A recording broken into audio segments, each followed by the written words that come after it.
Hello मेरी बच्चा party, क्या हाल चाल? आई होप बढ़िया, स्वस्थ और मस्त हैं आप सभी। तो आज इस लास्ट टॉपिक को ख़त्म करके चैप्टर को पूरी तरीके से फिनिश करते हैं। द माइटी मराठा विमेन, दो विमेन के बारे में पढ़ना, ताराबाई और अहिल्याबाई होलकर। ताराबाई के बारे में पढ़ते हो तो Tarabai was a fearless Maratha warrior queen who ruled in early 18th century. 18वीं शताब्दी की शुरुआत में इन्होंने अपने पति की डेथ के बाद, जो थे राजा राम, है ना, शिवाजी के दो बेटे थे, उनमें से एक थे राजा राम, उनकी मृत्यु के बाद ताराबाई ने सब चीज़ें संभाली। रियलाइजिंग दैट, उन्होंने रियलाइज़ किया कि with the presence of Aurangzeb, अगर औरंगज़ेब की उपस्थिति रही and the Mughal army in the, मतलब मुगल आर्मी के साथ औरंगज़ेब दक्कन में रहा, नॉर्थ इंडिया वॉज अनप्रोटेक्टेड, तो फिर नॉर्थ इंडिया जो रहेगा वो फिर उस पर उसकी सुरक्षा नहीं हो पाएगी। She organise large Maratha army, तो उन्होंने लार्ज मराठा आर्मी को ऑर्गेनाइज किया and send them to invade Mughal territories in north, north में आक्रमण करने के लिए भेजा मुगल आर्मी, मुगल टेरिटरीज पर। इन दैट सेंस, और उस सेंस में she was the architect of the northward Maratha expansion, यानी कि हम ये कह सकते हैं कि जिस तरीके से उन्होंने रणनीति बनाई उसके हिसाब से नॉर्थ में जो भी एक्सपेंशन हुआ नॉर्थ में, है ना, वो सब ताराबाई की वजह से ही हुआ। Her sense of military strategy and her tenacity out outsmarted the Mughal empire and preserve Maratha independence during a critical period. कहा कि उनकी जो मिलिट्री स्ट्रेटजी थी, जिस तरीके से वो मिलिट्री को स्ट्रेटेजाइज करती थी, वो मराठा लेगेसी के लिए, मराठा की इंडिपेंडेंस के लिए बहुत ही ज़रूरी था, जब जब मराठा के लिए बहुत ही क्रिटिकल टाइम चल रहा था। ठीक है, उस समय पर ये चीज़ें बहुत ज़्यादा फ्रूटफुल रहीं ताराबाई जी के द्वारा। दूसरा नाम है अहिल्याबाई होलकर का, जो आपके में है, ये है अहिल्याबाई होलकर जी। तो Ahilyabai Holkar was a sign of the Holkar dynasty.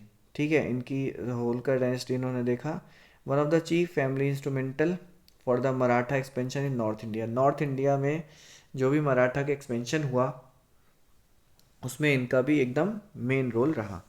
ठीक है, इंस्ट्रूमेंटल रोल रहा, मतलब एक्चुअली में उन्होंने काम किया। ड्यूरिंग द 18th सेंचुरी, 18वीं शताब्दी में, this dynasty ruled a kingdom, इस डायनेस्टी पर एक राजा जो था रूल कर रहा था, of considerable extent in central India around present day Indore, जो आज के प्रेजेंट, मतलब आज के इंदौर, जो आज का इंदौर है, एक तरीके से ऐसा कह सकते हैं। Even after losing her husband and son, यहाँ तक कि उन्होंने अपना बेटा भी खो दिया और अपना पति भी खो दिए।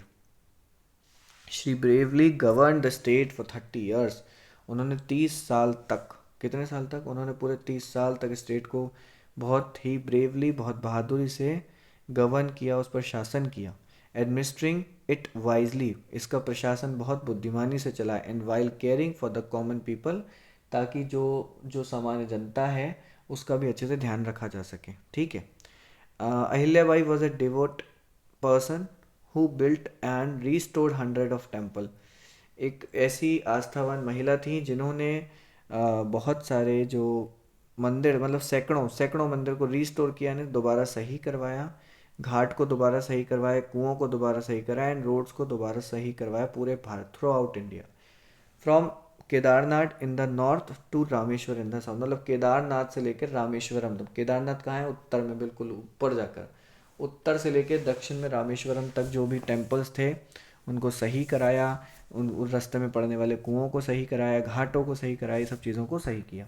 ठीक है, मोस्ट फेमसली, जो सबसे ज़्यादा फेमस था, she build the Kashi Vishwanath temple, उन्होंने रीबिल्ट, उन्होंने दोबारा रीबिल्ट यानी कि दोबारा बिल्ड करवाया, पुनर्निर्मित करवाया काशी विश्वनाथ टेम्पल को, जो आज वाराणसी में है।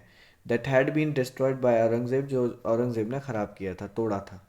ठीक है, एंड द सोमनाथ टेम्पल, और वो सोमनाथ टेम्पल जो गुजरात में था, that had been destroyed by Mohammad Ghazni, Mohammad Ghazni के द्वारा उसको तोड़ा गया था, उसको भी सही कराया। काशी विश्वनाथ टेम्पल को भी सही कराया जो औरंगजेब ने तोड़ा था। Ahilyabai Holkar is also credited with the promoting the Maheshwar weaving industry, Maheshwar weaving industry को प्रमोट करने में भी उनको क्रेडिट जाता है इन मध्य प्रदेश, जो मध्य प्रदेश में उन्होंने किया। Revitalising traditional handloom craft that continues to thrive today, मतलब आज भी वो चीज़ें वैसे वैसी चल रही हैं जो उन्होंने स्टार्ट की थी। फिलहाल मैं अब ये कहना चाहता हूँ आपसे कि आपका जो चैप्टर है पूरी तरीके से दी एंड हो चुका है यहाँ पर। तो अभी जो आपको काम करना है वो ये है कि अच्छे से इसको रिवाइज़ कर लेना है, ताकि सारी चीज़ें अच्छे से क्लियर हो जाएं, क्योंकि रिवीजन नहीं करोगे तो कुछ भी समझ में नहीं आएगा। रिवीजन करते रहो, ठीक है, ताकि चीज़ें आपको याद रहें। तो आज का सेशन, आज का पूरा चैप्टर आपका राइज ऑफ मराठास पूरी तरीके से यहाँ फिनिश होता है। हम मिलेंगे नेक्स्ट चैप्टर में, जिसमें हम नए टॉपिक की बात करेंगे। ये ध्यान रखना कि अभी थीम बी ही चल रही है। कौन सी थीम चल रही है? बी थीम चल रही है। और बी थीम में 3 चैप्टर्स हैं। कितने हैं? 3। और 3 में से 2 चैप्टर हो गए हैं, बस एक चैप्टर बचा है, कॉलोनियल इंडिया इन इंडिया। ये वाला जो चैप्टर है बहुत ही अच्छा चैप्टर है। तो इसको हम नेक्स्ट चैप्टर में, नेक्स्ट क्लास में डिस्कस करेंगे। Till then keep learning, keep watching. Thanks for attending the session.